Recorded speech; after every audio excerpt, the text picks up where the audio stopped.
मैं Ravindra Kumar R K study में आप सबका स्वागत करता हूं। आज की वीडियो में आप लोग देखेंगे प्रीपोजिशन। प्रीपोजिशन को हिंदी में संबंधक कहते हैं। आइए इसका परिभाषा पर आते हैं। प्रीपोजिशन किसे कहते हैं? ए preposition is that which makes a relationship between noun and pronoun. लिखते हैं a preposition is that which makes a relationship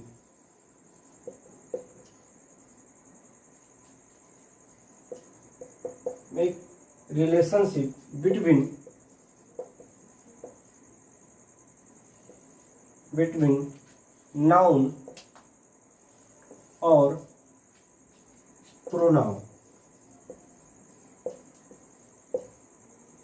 A preposition is that which makes a relationship between noun और pronoun.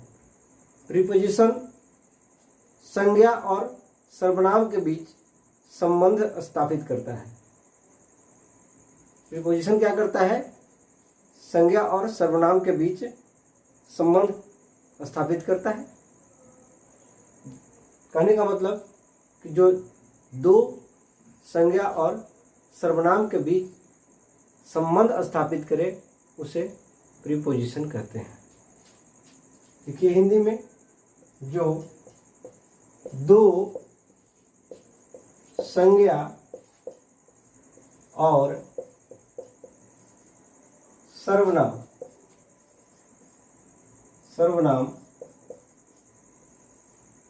के बीच संबंध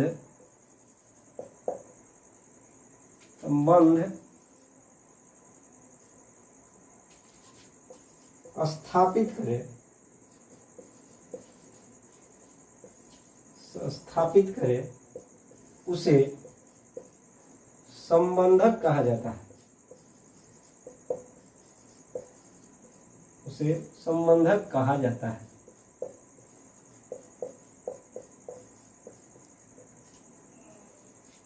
जो दो संज्ञा और सर्वनाम के बीच संबंध स्थापित करे उसे संबंधक कहा जाता है। एग्जाम्पल में देखिए, I live in India. मैं कहाँ रहता हूँ? भारत में रहता हूँ। We live at Arwal. हम लोग अरवल में। तो इस तरह से देखिए, इन है वो दो संज्ञा और सर्वनाम के बीच संबंध स्थापित करने का काम कर रहा है। यहाँ पर एट है वो दो संज्ञा और सर्वनाम, दो नाउन या प्रोनाउन के बीच संबंध को दिखाने का काम करता है। उसी को संबंधक कहते हैं। अंग्रेजी में ए preposition is that which makes a relationship between noun और प्रोनाउन। जो दो संज्ञा और सर्वनाम के बीच संबंध स्थापित करे उसे संबंधक कहा जाता है। इंग्लिश ग्रामर में प्रीपोजिशन बहुत सारे हैं। चलिए एक एक करके सबको देखते हैं, उदाहरण देखते हैं। प्रीपोजिशन कितने हैं? प्रीपोजिशन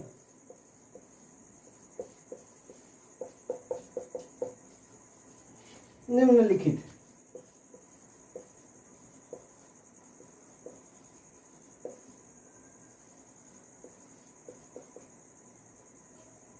बहुत सारे प्रीपोजिशन है, इसको लिख रहे हैं और इसे बारी बारी से विस्तार से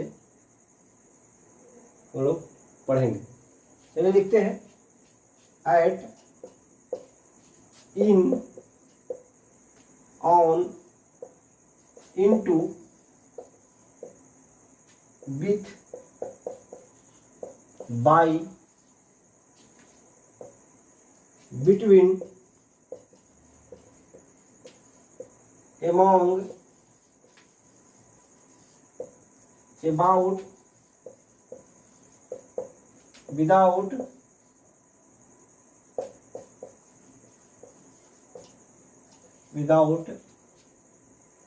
above, under,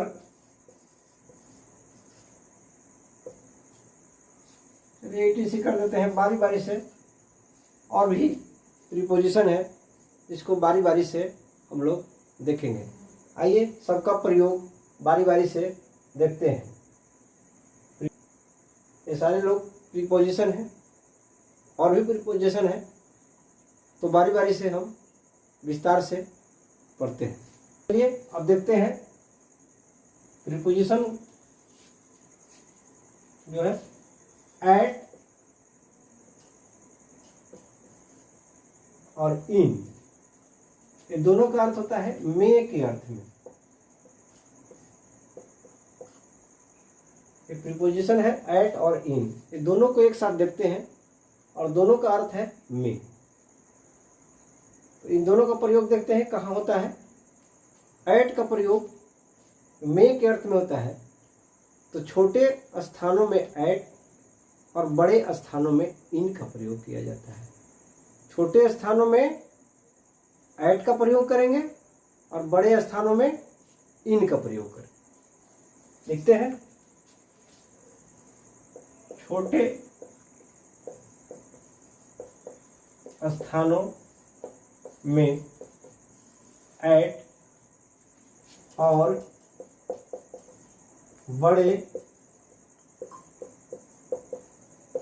स्थानों में इन का प्रयोग होता है। छोटे स्थानों के साथ एट और बड़े स्थानों के साथ इन का प्रयोग करते हैं। एग्जाम्पल देखिए, आई लिव एट अरवल। यहां देखिए आई लिव एट अरवल। अरवल छोटा सा शहर है, तो इसके साथ एट का प्रयोग करेंगे। और बड़ा कुछ स्थान दिखाना है, बड़ा जगह को दिखाना है, तो इन का प्रयोग करेंगे। जैसे आई लिव इन बिहार। मैं बिहार में रहता हूं, तो बिहार में देखिए बिहार बड़ा हो गया, तो इसके साथ इन। और जब छोटा स्थान को दिखाना है तो एट का प्रयोग करेंगे। अगर दोनों को तुलना एक साथ दिखाना है तो छोटे स्थान रहेगा उसमें एट, और बड़े स्थान रहेगा तो इन का प्रयोग करें। जैसे आई live at Arwal in Bihar. Arwal छोटा है इसलिए एट लगा दिए, और बिहार बड़ा है इसलिए उसमें इन लगा दिए। तो दोनों में तुलना करेंगे, जो छोटा रहेगा उसमें एट और जो बड़ा रहेगा उसमें इन का प्रयोग करेंगे। देखिए आई live at Arwal in Bihar. Arwal भी बिहार में है और ये छोटा है बिहार के तुलना। तो I live at Arwal in Bihar. उसी तरह से और भी we live in Bihar in India. We live at Bihar in India. अगर इंडिया के तुलना में बिहार से किया जाए तो बिहार के साथ एट लगा देंगे और इंडिया में इन लगा देंगे। चलिए आगे देखते हैं एट और इन का प्रयोग। और यहाँ देखिए एट और इन का हिंदी में कहेंगे, और इसके संदर्भ में देखिए और भी इसका प्रयोग होता है में के अर्थ में। समय के साथ होता है, निश्चित समय के साथ। अगर समय निश्चित है तो एट का प्रयोग करेंगे, और अनिश्चित समय है तो इन का प्रयोग करेंगे। तो यहां लिखते हैं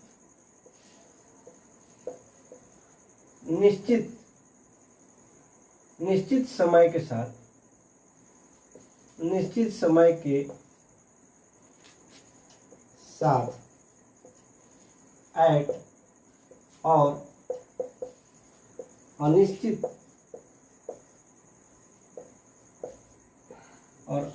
समय के साथ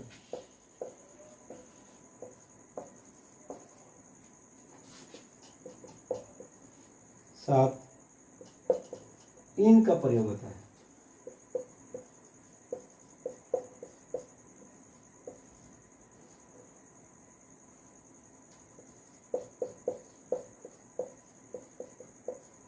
निश्चित समय के साथ एट और अनिश्चित समय के साथ इन का प्रयोग होता है। जैसे Ram goes to school at 9 o'clock। Ram school जाता है 9 बजे, तो एट लग जाएगा। तो ये निश्चित हो गया कि 9 बजे या 10 बजे या 11 बजे, तो उसके साथ एट लगा देंगे। एग्जाम्पल देखिए, Ram goes to school at 9 o'clock। Ram कितने बजे स्कूल जाता है? 9 बजे। देखिए यहाँ निश्चित समय हो गया, तो निश्चित समय के साथ एट लगा देंगे। लेकिन अगर समय निश्चित न हो, तो उसके साथ इन लगाएंगे।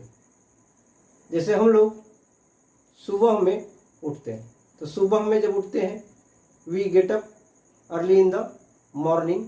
तो सुबह में उठते हैं, तो सुबह में कितने बजे?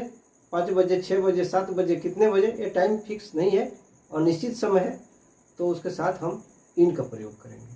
तो इनका प्रयोग देखिए, we get up early in the morning.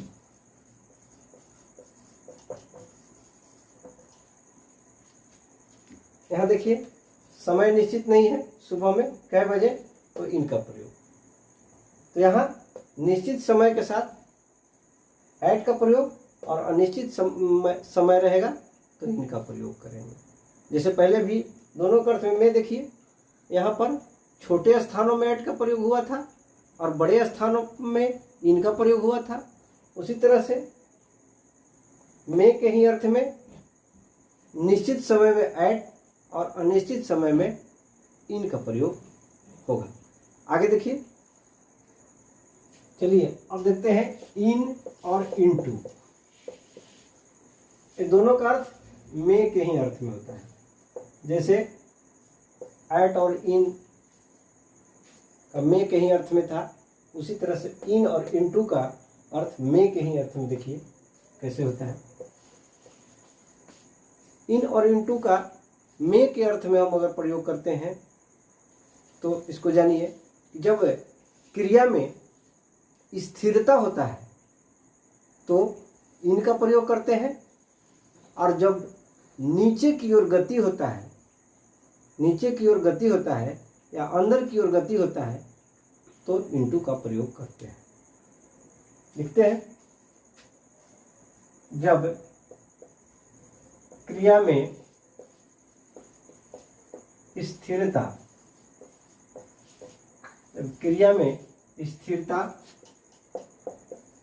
होता है तो इन, और जब नीचे की ओर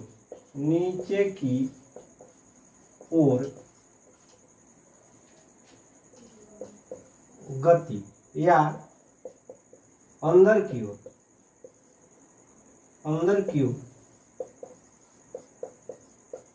नीचे की ओर गति या अंदर की ओर गति होता है तो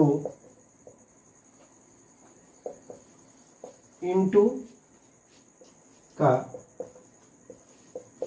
प्रयोग किया जाता है।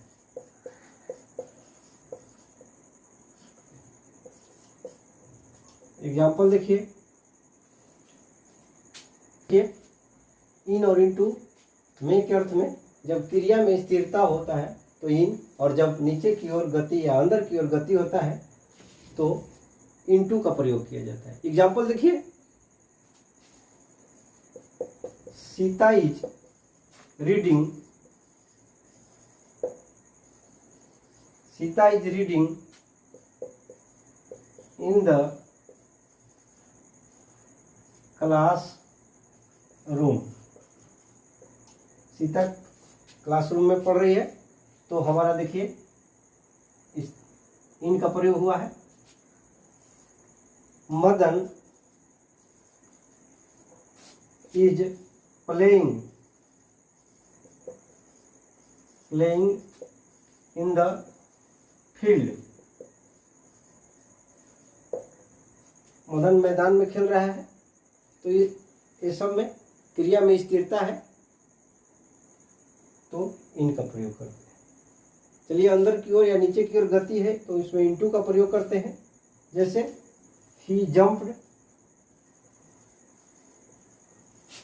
इनटू द वेल, और कुएं में कूद पड़ा। तो देखिए, कुएं में कूदना नीचे की ओर गति हो रहा है, इसलिए इसमें इनटू का प्रयोग करेंगे। तो जब क्रिया में इस गति होगा, नीचे की ओर गति होगा या अंदर की ओर गति होगा, तो ऐसी स्थिति में इनटू का प्रयोग करेंगे, या फिर जब स्थिरता होगा तो इन का प्रयोग करेंगे। चलिए आगे देखते हैं।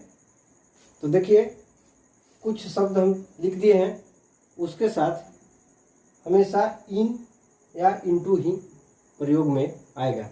जैसे सिट इन ए रूम, जैसे ही यह शब्द रहे तो इन का प्रयोग कर देंगे। Sit in a room, born in a place, life in two house, और देखिए चेंज के साथ इनटू लगेगा, चेंज इनटू। ट्रांसलेट के साथ इनटू लगेगा हमेशा, तो ट्रांसलेट इनटू। टर्न के साथ इनटू लगेगा, टर्न इनटू। और कन्वर्ट के साथ इनटू लगेगा, कन्वर्ट इनटू। जैसे ही ये शब्द आए उसके साथ इनटू या इन का प्रयोग करेंगे। देख लीजिए, यहाँ इन लगेगा वहाँ इन लगाएंगे, और जिस शब्द के साथ इनटू लगेगा वो सेंटेंस में इनटू का प्रयोग करेंगे। तो इस शब्द को याद रखना होगा, इस शब्द के साथ इनटू लगेगा या इन लगेगा। ठीक है, चलिए आगे देखते हैं। चलिए एट और ऑन को देखते हैं पर के अर्थ में। एट या ऑन पर के अर्थ में देखते हैं, जब दो नाउन को आमने सामने, जो दो नाउन या प्रोनाउन को आमने सामने दिखाया जाता है, एक दूसरे के आमने सामने दिखाया जाता है, तो एट का प्रयोग करेंगे। और जब दोनों नाउन का या प्रोनाउन का स्पर्श हो तो उसमें प्रीपोजिशन के रूप में ऑन का प्रयोग किया जाता है। लिखते हैं, जब दो नाउन या प्रोनाउन को आमने सामने दिखाया जाए तो ऐड,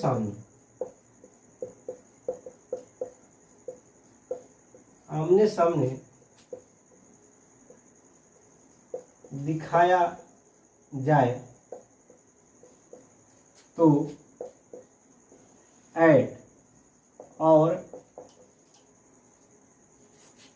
जब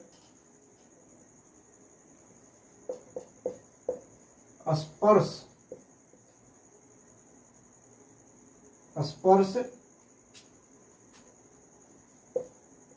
हो तो ऑन का प्रयोग किया जाता है।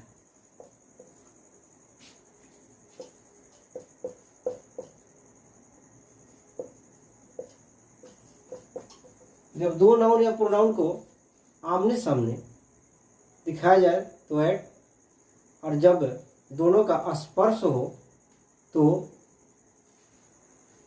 ऑन का प्रयोग किया जाता है। जैसे the dog is sitting at the gate. Example देखिए, द डॉग is sitting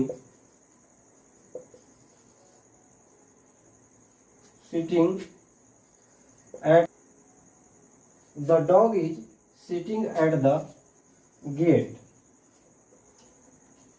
कुत्ता कहाँ बैठा हुआ है? गेट के पास। गेट पर नहीं, गेट के पास बैठा हुआ है। तो देखिए आमने सामने दिखाया जा रहा है, तो यहाँ हम ऐड का प्रयोग करेंगे।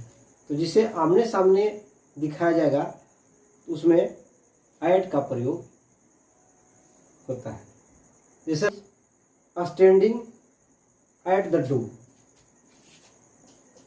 Ram is standing at the door. Ram कहाँ खड़ा है? दरवाजे। तो यहाँ ऐड का प्रयोग पर के अर्थ में होगा, लेकिन आमने सामने रहेगा। आगे ऑन का प्रयोग देखते हैं। The book is on the table. किताब कहाँ है? टेबल के ऊपर।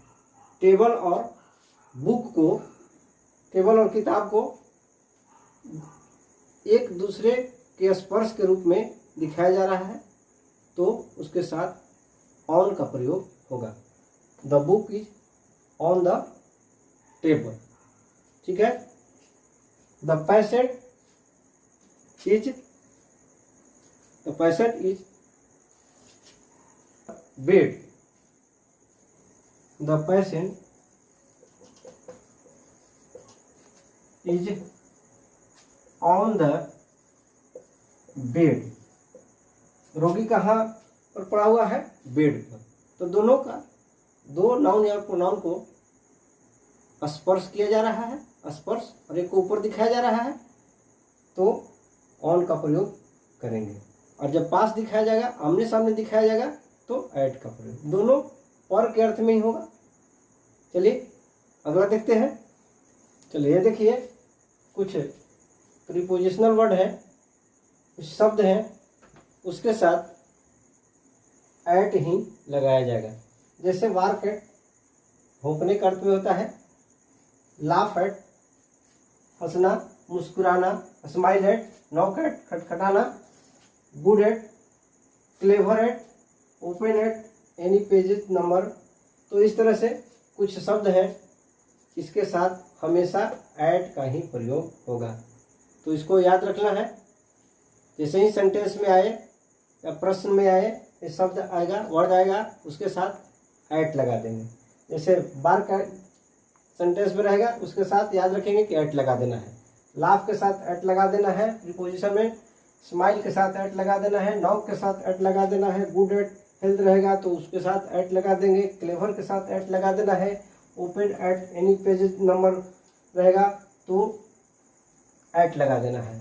तो ये सब शब्द हैं जिसके साथ ऐट ही लगेगा। तो इसे याद कर लेना है, ताकि जब भी प्रीपोजिशन से संबंधित कोई प्रश्न हो और ऐसे शब्द आए तो उसमें ऐट का प्रयोग होगा।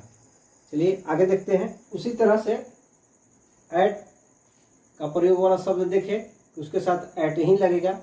अब ऑन वाला भी देख लीजिए, ये भी याद रखिएगा। डिपेंड के साथ ऑन लगेगा। Depend on, comment on, congratulate on, based on, really on, depend on, comment on, congratulate on, based on, really on. ये सब शब्द हैं, उसके साथ हमेशा ऑन ही प्रयोग होगा। तो ये शब्द हमेशा याद रखिएगा। जैसे सेंटेंस में ये शब्द आए उसके साथ ऑन लगा दीजिएगा। चलिए आगे देखते हैं। तो अभी हम लोग ऐट और ऑन पर के अर्थ में देख रहे थे, और ये भी देखे हैं कि ऐट वाला जो कुछ शब्द हैं उसके साथ ऐट लगेंगे, और कुछ शब्द यहाँ लिखे हैं ऑन का प्रयोग। कुछ शब्द ऐसे हैं जिसमें हमेशा ऑन का ही प्रयोग करेंगे, जैसे depend on, comment on, congratulate on, based on और रियली ऑन। तो चलिए आगे बिटवीन और एमॉन्ग के बारे में जानते हैं। बिटवीन और एमॉन्ग, इसका अर्थ होता है के बीच। बिटवीन और एमॉन्ग का अर्थ होता है, दोनों का अर्थ होता है के बीच। चलिए, बिटवीन और एमॉन्ग दोनों का अर्थ होता है के बीच। तो इसको हम कहाँ प्रयोग करेंगे? दोनों का ही अर्थ के बीच। तो बिटवीन का और एमॉन्ग का अलग अलग प्रयोग होगा। जब किसी विषय वस्तु को दो व्यक्तियों के बीच दिखाया जाए तो बिटवीन लगेगा, और दो से अधिक के बीच दिखाया जाए तो एमॉन्ग का प्रयोग होगा। जब किसी विषय वस्तु को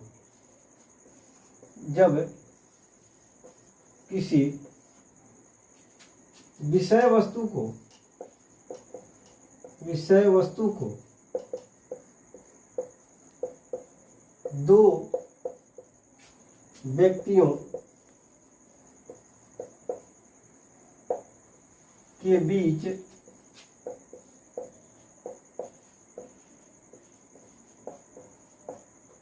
बीच दिखाया जाए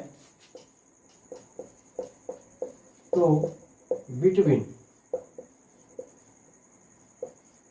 और दो से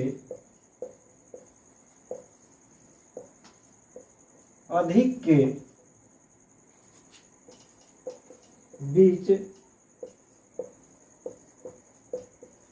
दिखाया जाए तो एमॉन्ग का प्रयोग होता है। अब यहाँ देखिए, जब कोई विषय वस्तु हो तो दो व्यक्तियों के बीच अगर दिखाया जाए तो बिटवीन का प्रयोग होगा, और दो से अधिक के बीच दिखाया जाए तो एमॉन्ग का प्रयोग होगा। एग्जाम्पल देखिए, there is friendship between Ram and Shyam. Example होगा, देयर इज फ्रेंडशिप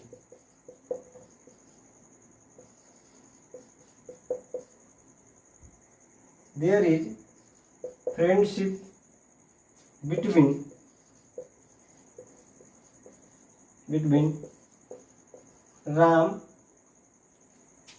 यहाँ लिखते हैं, एंड श्याम। दोस्ती किसके किसके बीच है?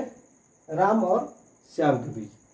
इसमें दो ही नाउन है, दो ही व्यक्ति है जिसके बीच फ्रेंडशिप है, दोस्ती है, तो बिटवीन का प्रयोग करेंगे। तो there is friendship between Ram and Shyam.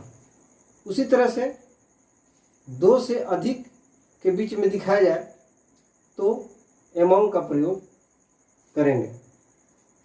जैसे मैंगोज आर divided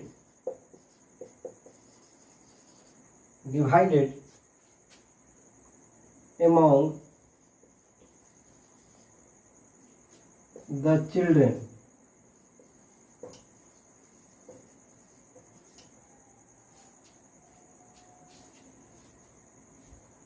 आम को बच्चों के बीच में बांटा गया। इस तरह से एमॉन्ग का प्रयोग होगा। देखिए, बहुत सारे बच्चों के बीच में जब बांटा जाएगा तो एमॉन्ग का प्रयोग होगा। तो चिल्ड्रेन, बच्चों के बीच में बांटा गया, बहुत सारे बच्चे हैं, तो इसमें आम को बहुत सारे बच्चों के बीच में बांटा गया है तो एमॉन्ग का प्रयोग होगा। The prize are divided among the winners, ये भी लिख सकते हैं। The prizes are divided among the winners, हटा देते हैं विनर्स।